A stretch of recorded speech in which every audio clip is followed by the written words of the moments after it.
What comes to mind when you hear public health? Vaccines? Epidemics? What about depression, PTSD, or schizophrenia? Here's the truth. Mental illness causes more disability in developed countries than any other health issue. More than cancer. More than heart disease.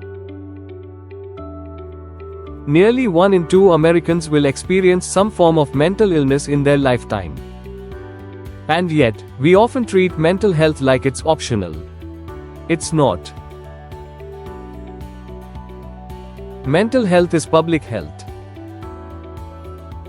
And healthy minds build healthy communities.